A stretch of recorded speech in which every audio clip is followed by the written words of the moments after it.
तो गाइस अगर आप देखेंगे तो यहाँ पर हमने लौकी लगाई हुई है जिसमें अभी काफी अच्छी ग्रोथ आ रही है और इनमें अभी कंटिन्यूअस हार्वेस्टिंग भी चल रही है। मतलब कि इनमें से हम काफी सारी लौकी अभी तोड़ चुके हैं और काफी सारी कुछ इतनी छोटी हैं और काफी सारी हमारी हार्वेस्टिंग स्टेज में अभी आ चुकी हैं और इनकी हम कंटिन्यूअस हार्वेस्टिंग आगे करने वाले हैं। और आज की वीडियो में हम बात करने वाले हैं कि हमने अपनी लौकी में इतनी अच्छी ग्रोथ कैसे ली, हमारे जो ये फ्लावर्स हैं ये हर फ्लावर फ्रूट में कन्वर्ट कैसे हो रहा है। अगर आपको भी ऐसी ग्रोथ चाहिए है तो इसके लिए आपको क्या करना है, इनमें हम कौन सा फर्टिलाइजर देते हैं, कौन सा इंसेक्टिसाइड देते हैं, ये सारी बातें आज की वीडियो में हम डिस्कस करने वाले हैं। तो चलिए वीडियो को शुरू करते हैं।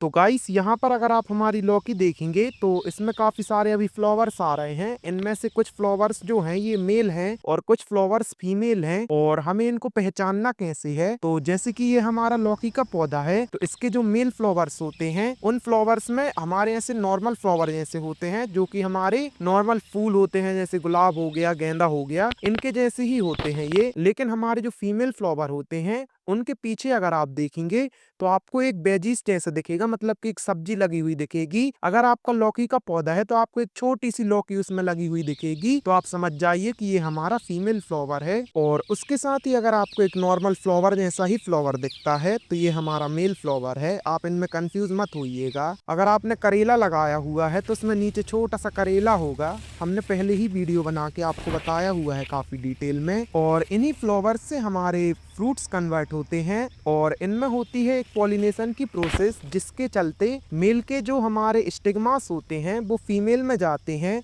और फीमेल में जाने के बाद ही हमारा अच्छे से एक प्रॉपर सब्जी तैयार होती है, मतलब कि एक प्रॉपर लौकी तैयार होती है। और ये जो हमारी पॉलिनेशन की प्रोसेस है इसको मधुमक्खियां कराती हैं। लेकिन अगर हम इनको अपने घर में लगाते हैं, मतलब कि गमले में लगा रहे हैं, टेरेस पर आप टेरेस गार्डनिंग कर रहे हैं, तो इनको हमें हाथ से करना होता है क्योंकि वहां पर ऐसे मक्खियां नहीं आ पाती शहर में। अगर आप गांव में कर रहे हैं तो जैसे हमने ये गार्डन में लगाए हुए हैं अपने, तो यहाँ पर अगर आप लगाएंगे तो यहाँ पर आपको इजीली मधुमक्खियां मिल जाएंगी जो कि आपकी पॉलिनेशन की प्रोसेस कर देंगी, या अदर भी जो कीड़े वगैरह होते हैं अच्छे वाले वो भी कर देते हैं इनको। लेकिन अगर आप इनको टेरेस गार्डनिंग में लगाते हैं तो आपको हैंड पॉलिनेशन करना होगा, और वो कैसे करना है इसके ऊपर हमने काफ़ी डिटेल में वीडियो बनाई हुई है।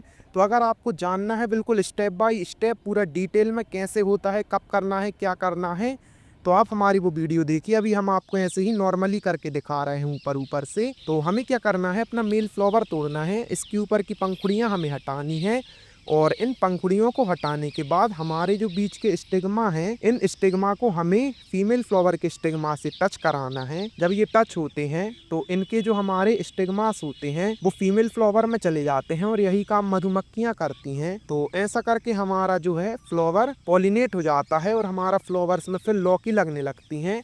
और अगर आप अपने टेरेस में लगाते हैं और अगर पॉलिनेशन की प्रोसेस नहीं होगी तो आपकी लौकी बन ही नहीं सकती, आपका फ्लावर सूखेगा और फ्लावर के साथ आपका जो पीछे वाला फल है वो भी सूख जाएगा। अगर हमें कहीं दिखता है तो हम आपको बताएंगे।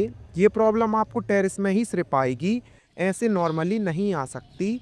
और हमने जो अपनी ये लौकी लगाई हुई हैं इनमें हमने अभी तक कोई भी फर्टिलाइज़र नहीं दिया, सिर्फ इनमें हमने एक बार इंसेक्टिसाइड का इस्तेमाल किया था, जिसको भी हमने अपने घर में ही बनाया था, नीम ऑयल। अगर आपको जानना है नीम ऑयल कैसे बनाना है तो आप हमारी वो वीडियो देख के सीख सकते हैं, हमने काफ़ी डिटेल में एक वीडियो बनाई हुई है। खैर चलिए, इसमें जो हमारी ग्रोथ आई है ये बिना फर्टिलाइज़र की इतनी अच्छी ग्रोथ क्यों आ रही है, इसका एक बहुत बड़ा सीक्रेट है। चलिए आपको वहीं जाके दिखाते हैं हम। तो अगर आप यहाँ पर देखेंगे तो यहाँ पर हमारा गाय का गोबर रखा हुआ है और उसके ही साइड में हमने अपनी ये लौकी लगाई हुई है। इससे क्या होगा कि गाय का जो गोबर की खाद है वो इस वाली मिट्टी में भी मिली हुई है और गाय का गोबर काफ़ी बड़ा, काफ़ी पावरफुल और काफ़ी अच्छा फर्टिलाइज़र होता है हमारे पौधों के लिए। इसलिए ही हमने इसके पास में लगाया था और आप इसका ग्रोथ भी देख सकते हैं। और यहाँ पर हमने कचरिया लगाई थी, रेंडमली उगाई थी, बेसिकली इसको लगाया नहीं था।